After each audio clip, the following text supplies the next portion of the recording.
It is Meghan Markle's birthday today, and the name of the game apparently is cosplay, as Meghan is once again cosplaying her mother-in-law, Princess Diana. I mean, look, this could basically link, if it all goes wrong, this could burn through the Princess Diana inheritance, the Queen Mother inheritance, and how do you think Meghan feels about that?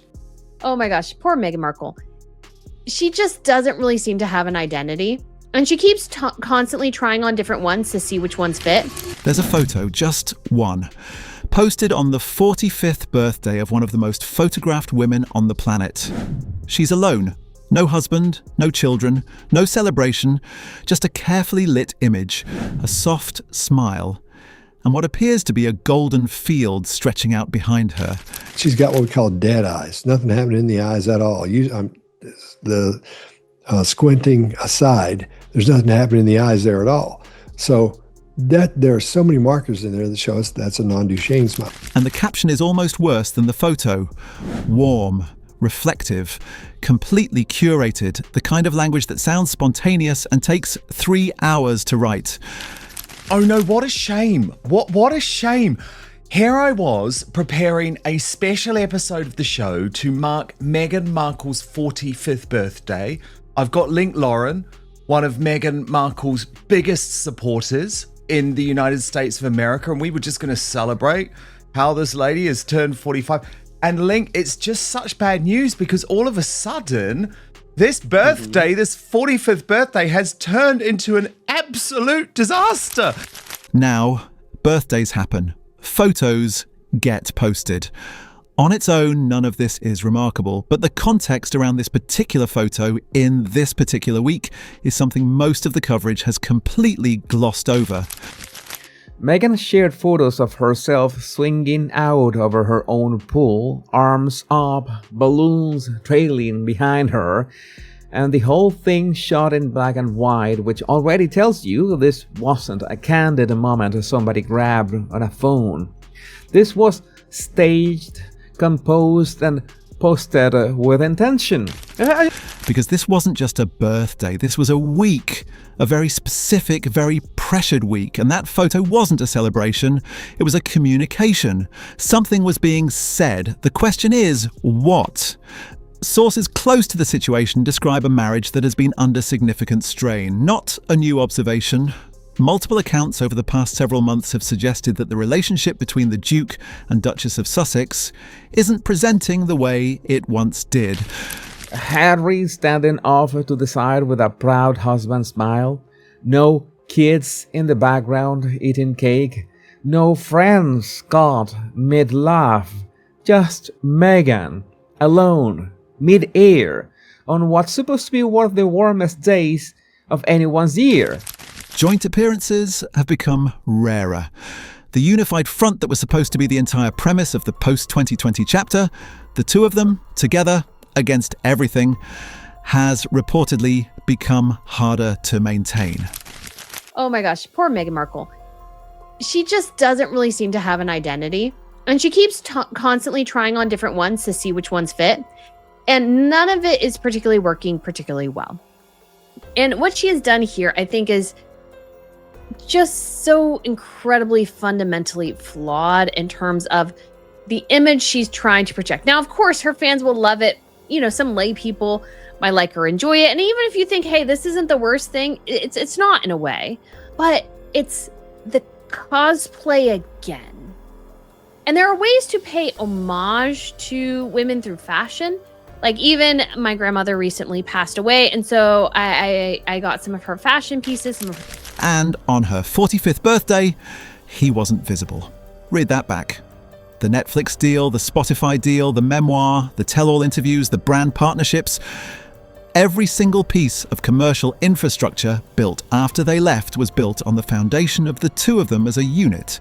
That's the product. That's what was being sold. And on the birthday that should have been, by every measure of the life that's been publicly constructed, a moment of visible joy. Rags, like you went rags to riches. You got the Cinderella fairy tale royal wedding. People were, throwing flower petals in the street, and you were in a horse-drawn carriage. and you blew it. That's what's so sad to me. Like, you could have just sat over there in London eating crumpets and scones and showing up to ribbon cuttings. It's not like you even had to do that many events. I think she did the least royal engagements of almost any member of the entire family, but even that wasn't enough for her. And so now she's selling jams, jellies, dog biscuits, wickless candles, as we all know. And so it's just really sad to me to see this woman go from having it all to crashing and burning. The unit wasn't there, which is either nothing or it's everything. So this is a woman whose entire public identity got rebuilt around togetherness. The dinner parties, the friendship bracelets, the we language in every caption, and on the one day that's actually about her, the frame is empty. Sources say the isolation of the image was deliberate, and that's not unusual. Every element of a photo at this level is a deliberate choice. The framing, the lighting, the solo composition, the timing of the post. These things don't happen by accident when you have a team. They happen by design. So the question worth sitting with early is, what was this photo designed to do? That household has an Instagram strategist, and I have to assume they saw this before it went up. Which means either nobody around Methane thought to say, maybe put a person in the shot. With AI, perhaps. But no, nobody was around to ask. Because the answer, reportedly, isn't really about the birthday at all. While that image was going up, something else was quietly circulating. And it had nothing to do with golden fields or grateful captions. There are claims, reported across multiple outlets, that the aesthetic identity of her lifestyle brand Wildflower bears a striking resemblance to the visual world built by another creator. Specifically, a creator named Nara Smith, whose styling, whose imagery, whose entire content tone reportedly predates Wildflower by a meaningful margin. Of the online trad wife Nara Smith, who had posted an almost identical video of Wildflowers, and as Sidley pointed out, right on cue, Meghan Markle dropped what she described as the Temu version. And honestly, don't take my word for it, don't take Nancy's word for it, just watch Nara's near-identical video. And I sprinkled my wildflower seeds on a bare hill right after the last frost and continued watering them for weeks. I never really thought that they would sprout in the way that they did. And now seeing them every morning brings me such joy. I have a soft spot for my cosmos, poppies, and everything in between. And there's something so beautiful about wildflowers in a vase to me. After collecting everything I needed for my little bouquet, I got inside to arrange it, let go of the idea of perfection, and instead just fall in love with the process every time. Sources who compared the two side by side described the similarity as, and this is a generous framing, difficult to explain away as coincidence. This is just undeniable, right? First, it was Martha Stewart. Then it was Gwyneth Paltrow. Then it was Pamela Anderson. Now she's copying the social media trad wife Nara Smith. It may be her 45th birthday, Link, but I'm sorry, this is a major scandal. The woman doesn't have an original thought in her brain. Yeah, sure, that'll be it. The point isn't to settle the question of who influenced who. The point is that this is the third time in approximately 18 months that questions about originality have circled back to the same name. It is Meghan Markle's birthday today, and the name of the game apparently is cosplay, as Meghan is once again cosplaying her mother-in-law, Princess Diana. And of course, this has been talked about for years now. Meghan Markle's incessant need to copy other people, from Diana to the Princess of Wales to other celebrities like Pamela Anderson, Gwyneth Paltrow. Meghan Markle seems to lack one very key thing in the public's eye, and that is a defined identity. From her fashion to her personality to her interests, everything about Meghan seems to be a copy of somebody else because she... A book that drew comparisons to other work. Brand visuals that drew comparisons to other creators. And now this. That pattern of a brand that keeps having to defend the provenance of its own identity is not a stable pattern to carry into a retail partnership. And that retail partnership reportedly is already showing signs of stress. According to multiple accounts, as ever, the product line has seen its placement reduced on at least one major retail platform. Not pulled, demoted, which in retail terms is its own kind of language. Demotion means the sell-through data didn't support the shelf space. Speaking of which, As Ever just took a real hit. And this one's not a speculation, it's happening in a store you can walk into. According to reporting out this week, Meghan's lifestyle brand has been downsized to a single, tiny shelf inside a major Los Angeles retailer after previously getting a prominent front and center display. So think about what that means physically. Somebody walked into that store, looked at the sales numbers, and made the call to shrink the footprint. So retailers, It means the numbers told a story the brand team didn't want told. don't do generous placement out of loyalty. They do it because product moves, and when it stops moving, the real estate goes to something that does. So this tracks with everything that we have been hearing about As Ever's traffic numbers cratering over the first half of the year. The jam that once sold out in minutes now sits on a shelf nobody has. Here's the thing though, all of that, the birthday optics, the copying allegations, the retail demotion, all of it would be survivable. Image problems can be reframed. Retail partnerships get renegotiated. Bad press cycles move on. These are the ordinary turbulences of a brand in its early phase. What doesn't move on quietly is a libel case that just collapsed. Have a whole lot less cash. That's how it is looking after an astonishing new development in this court case that I have been following very, very closely between Prince Harry and some of his celebrity chums like Elton John and Sadie Frost, and the Daily Mail, where I used to work, actually, Link. And he had this absolute thrashing, but it's got a whole lot worse. At some point in recent weeks, the libel claim being pursued through the British legal system, a claim that had been running for an extended period and generating significant press, was discontinued, dropped, gone, and the coverage treated it like a footnote, a brief procedural update, case closed, literally, and everyone moved to the next story. It is not a footnote. This exact playbook has been used before, and anyone who's followed high-profile British libel cases over the past decade will recognise the shape of it. A claim gets filed. It generates enormous coverage. The filing itself becomes the news cycle. The wronged party standing up, taking action, refusing to be silenced. Case was reliant on a man called Gavin Burrows, truly dodgy bloke who had previously claimed that he was responsible for a whole load of dark arts in British journalism, and then he turned his back on that. And as a result, the case effectively collapsed because so much of the evidence was completely reliant on the idea that he was telling the truth. But what has emerged today is that the claimants, and that includes Prince Harry, Link, actually knew that this dude had withdrawn his evidence about 2 years before this ever got to court. That narrative is valuable regardless of what happens next in the actual courtroom. And then, quietly, weeks later, months later, the case disappears. Usually with an explanation that doesn't fully account for why something that was supposedly airtight suddenly wasn't. Else legal. I think they were a bit surprised to hear from me. And I said, no, it really is me. And I thought that would be the end of it. But they're so greedy. And I suppose you could say that the legal team were too scared to go back. They couldn't really go back to the claimants and say they lied, could they? All claimants have been duped. But it needs to be exposed. It is the biggest scam in legal history. The explanation offered here centred on a key witness, a barrister named Gary Grint, who had apparently provided a statement significant to the case. His name had appeared in the legal proceedings.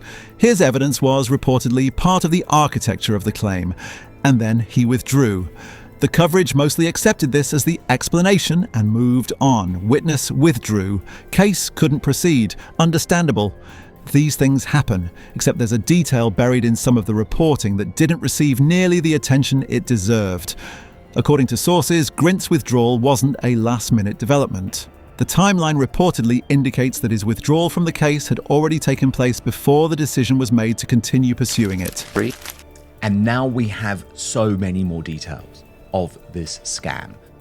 Here's Tom Sykes' explanation of it. So the claimant's solicitors, remember that is Harry, he is one of the claimants, admit that he and his merry band of litigants knew full well that Gavin Burrows, who we just saw there, had pulled his cooperation before they ever launched proceedings.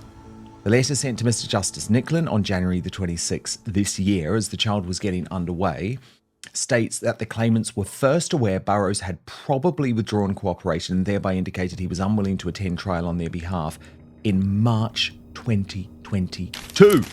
That the legal team, or someone instructing the legal team, was aware that this witness was gone before the case was formally dropped. Sit with that for a moment. If that timeline is accurate, and the word if is carrying real weight here because this is based on what sources are describing rather than confirmed court documents, then the sequence isn't what it appears. It's not witness withdraws, therefore case collapses. It's potentially witness withdraws, case continues anyway, case then collapses. That's a different story entirely. Anyone watching this is thinking the same thing. Why would you continue a case you already knew was compromised? There are a few possible explanations. None of them are particularly comfortable. 1. The withdrawal hadn't been fully processed in terms of its strategic significance. The legal team may not have communicated the full implications upward. Possible, but given the resources involved and the profile of the case, it strains credibility. This year, as the child was getting underway, states that the claimants were first aware Burrows had probably withdrawn cooperation and thereby indicated he was unwilling to attend trial on their behalf in March 2022. That was the month in which Burrows turned up at the South London home of Graham Johnson. 2. The calculation was that the case could succeed on other grounds even without this witness. Also possible. Also apparently wrong. 3. By the time Grint withdrew, the case had already served its primary purpose. The filing had been made. The narrative of fighting back had been established and distributed. And continuing it, even with a weakened foundation, was preferable to dropping it immediately and inviting questions about why. Option 3 is the one sources close to the proceedings keep returning to, reportedly. And if that's accurate, if this case was filed primarily as a reputation management instrument and then discontinued once it became clear it could not be won, then what happened isn't just a legal setback. What she posted link. Justice demands, this is what Lady C says, that Harry and his band of greedy, exploitative chancers and blackmailers are not allowed to hide behind the unwarranted claims of their very presentable and capable Casey Nicholas Bacon, but that they're made to swallow in full the draught of poison they so maliciously prepared for Associated newspapers to swallow. That sickening cabal of claimants, barristers and solicitors are hoping to avoid being penalised for their egregious and, in my opinion, shockingly disgraceful actions, many of which were on the wrong side of the law and some deserving of imprisonment as they set about fabricating the most outrageous con on Associated newspapers. Now, it's a credibility event, a significant one. It's disrespectful. That's not editorializing. That's the word that keeps appearing in legal commentary on this. Lawsuits, and I think Harry and Meghan Markle are just very litigious people. All they know is to sue. They're very sue-happy. They love filing lawsuits. I think it makes them feel self-important having a team of lawyers around and publicists and communications people, even though they get turned over and over like a tuna sandwich. But Meghan Markle, I'm just not shocked by this whatsoever because they want to feel important. But the whole premise of this... Disrespectful to the defendant, disrespectful to the court's time, and frankly disrespectful to the audience that was following the case as though it were a sincere pursuit of justice. Now here's why this story isn't going away. The discontinuation of a libel case in English law does not end cleanly. When a claimant walks away from a case, costs don't simply evaporate. The defendant, in this case the journalist and the newspaper behind him, is entitled to pursue recovery of their legal costs. And in a case that ran as long as this one did, involving the level of legal resource it consumed, those costs are substantial. According to multiple accounts, the potential exposure on costs alone sits at approximately £34.8 million. That is not a typo. Claiming £34.8 million in cost, the policy is more than £16 million short, even if it pays out in full. And if Temple's lawyers conclude that material facts were withheld at the point of underwriting, the policy may not pay out at all. If Temple behaves like any other insurance company on earth, extensive inquiries into voiding it will already be underway, in which case the claimants, and one suspects their advisors, are in serious, serious trouble. And so, Link, what we're now looking at here is the possibility that it might not just be £16 million. It might be £34.8 million for Prince Harry, right? £34.8 million in a case that was discontinued by the person who brought it. Now, that figure requires context. English libel litigation at this level involves years of preparation. Disclosure processes that can run to thousands of documents. Expert witnesses, senior barristers billing at rates that are not modest. Across multiple defendants and an extended timeline, £34.8 million is not a number that surprises legal professionals who work in this space. What surprises them is when the claimant walks away and that number becomes their problem. And that's the situation reportedly being calculated right now, which is where the birthday photo starts to mean something different. Because that exposure, whatever it ultimately resolves to, lands at a moment when the brand is underperforming. That makes it land differently than a normal solo post. Solo content works when it's framed as strength. A woman standing on her own, celebrating herself, no apology needed. But this wasn't framed that way. It was framed as whimsical, playful, almost childlike. The kind of shot that usually gets built around a crowd cheering someone on. So strip the crowd out and keep the choreography, and what you're left with looks less like independence and more like a party that never... When the retail partnership is reportedly under pressure. When the Netflix relationship, which has been the primary income engine for years, is approaching a period that will require renegotiation. When the copying allegations have resurfaced. When the public partnership, the visible, unified front, is not presenting the way it needs to. Sources close to the financial picture describe something that looks considerably less stable than the version that gets presented publicly. I mean, look, this could basically link, if it all goes wrong, this could burn through the Princess Diana inheritance, the Queen Mother inheritance, and how do you think Meghan feels about that on her 45th birthday today, Link? And into all of that, one photo, solo, carefully composed, warm caption. Exactly the image you'd construct if you needed to signal something steady and calm before things became very uncalm.